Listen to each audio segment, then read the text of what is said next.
In Rivers State Governor Siminalayi Fubara has explained that his visit to President Bola Tinubu was to officially inform him on his return to office after his suspension was lifted. Fubara will resume duties on September 19 following 6 months of emergency rule. Said the meeting was crucial for setting the right course for the state. Speaking with journalists after the closed-door meeting, the governor described his discussion with Tinubu as a father and son engagement. He expressed gratitude to the president and sought his guidance on managing state affairs to prevent further political instability in Rivers State. Fubara emphasized the importance of collaboration with the presidency to maintain peace and ensure smooth governance. He noted that seeking Tinubu's counsel was necessary to avoid a repeat of past crises and to strengthen stability in Rivers State. Mr. Liza, I would love to get your opinion on this stuff before I delve into my questions. Yeah, I think one thing that is very clear in life is learning and growth. Okay. And what Mr. Governor has done, to me, is a welcome development. He has shown that he has learned some things within these few months of emergency rule and his suspension. Okay. You know, when you are on the table, there are things you may not see. But when you step aside, you see clearer. Just like those who play chess or drums. So I believe that the governor, while outside the government house, has seen a lot of things, and coming back and applying wisdom to the style of leadership that will be required in his second attempt into government house, I think is very necessary, and he has done that. Now you see him saying that he has come to report to Mr. President that he has resumed. I also ask you if that was necessary. Yes, it was necessary. Because he was suspended. Yeah. And then he resumed duty. Was there any need going back to say, okay, I have resumed? A lot of things do play. You know, a lot of water do pass under the bridge. Okay. You know, and him coming to tell Mr. President that as you asked me out, I stepped aside, and as you called me back, I have returned. There are other things that will be. Remember that meeting was in a closed door. Yeah. So it is only what he comes out to tell us that we'll accept. The media was not allowed to, you know, fish out their information by themselves. Yeah. So Mr. Governor have told us that what he went there to do was to thank Mr. President for restoring him. Also thank Mr. President for saving his head from the impeachment that loomed, which all of us cried foul. Okay. So until we begin to see things from this perspective, because there's something that is common among us, if I may say Africans, our pride never allows us to accept where we have wronged. So I see it as a character strength to accept that I didn't do well, to take responsibilities. I also see it as a character strength to, you know, adhere to the rules, even when you originally had stood against it. So I see that what the governor did now is to show loyalty to the Renewed Hope family and loyalty to his political godfather. So one may say that his loyalty to Tinubu will be showing loyalty to the godfather of his godfather.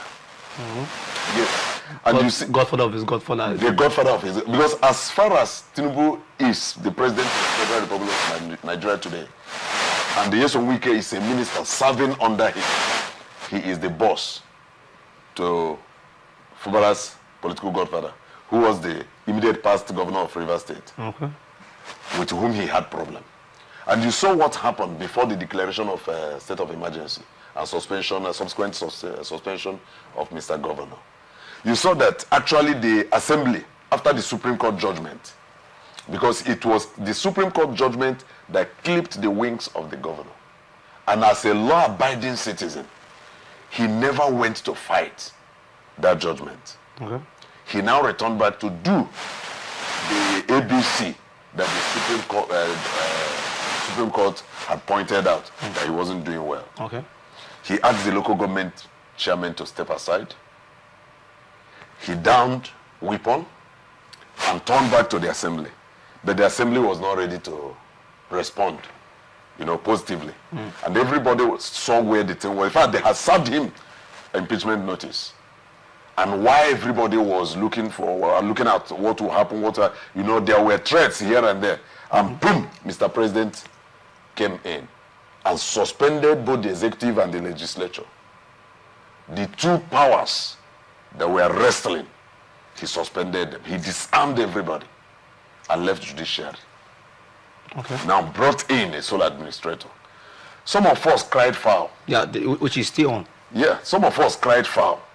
But look at where I believe that what we are discussing now will help Rivers people and every other observer of Rivers crisis and all the people watching ATN all over the world. Okay. This morning is, you do not fight in foolishness. You do not fight blindly. I see such a stupid fight, which has really bastardized several things and even things that would have brought us the movement in Nigeria, in our system. Now, this thing happened. The A was suspended, B was suspended. And the FCT minister came up to say that this was not my plan. We were going for outright impeachment. And Mr. President did not tell me before he do this. By the way, Mr. President does not take permission from his subject, the FCT minister. But FCT minister did something that was very remarkable. He never fought against that. He never fought against that declaration. Rather, he was also playing as a smart and strategic politician.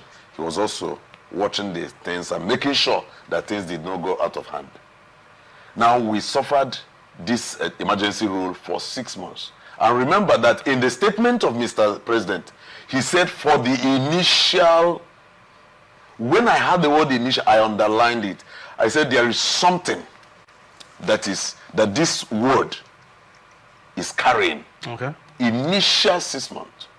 Which means after that 6 months, there is room for extension. Extension, yeah. And it could be the best, in fact, the last chance, the last time the governor will sit as a sitting governor in Rivers State. Yes, it is possible. But look at, the FCT minister realized that I had to come in and call the governor, call the assembly. They started having tete-a-tete. Okay. As a family they used to be before. Guy, if we keep fighting, outsiders will reap what we planted. So now that we've seen the way it is going, we need to come back and unite and save Rivers State. Okay, Mr. Nze, sorry to cut you short. I was asked, there's a story of a prodigal son who left his father after taking the dividends that accrued to him and then returned back. And we found out that the father accepted him back, but we don't know the conditions with which on which the father accepted him back. He said his meeting with the president was a father and son relationship or father and son meeting. Are we going to see a governance based on the dictates of the president or the dictates of the mandate given to the governor currently? No, I'm not seeing it from that angle. Yes, okay. That a child goes to his father or his grandfather to seek wisdom is wisdom on the part of the child. It does not mean that the father or the grandfather is dictating for the child. But can I tell you something? You know that there is nothing wrong in somebody dictating something for you if that thing is in line with the rule of the game. But there's a constitution that will guide him. Should he be led by the dictates or by the mandate? And remember that anytime if Mr. President wants to dictate and crosses the bound, there will be a bounce back. Okay. If he steps on the constitution negatively, there will be a bounce back. And I believe that Mr. President will not try that. You see the way they are struggling to define and interpret the constitution on the legality of the state of emergency and even the suspension. Yes. Up to today, Supreme Court has not given judgment on the legality So that was why I asked that question. So you don't you see that also as a bridge towards the democracy we proclaim to have? If you call it a bridge, who will fix it or who will destroy it?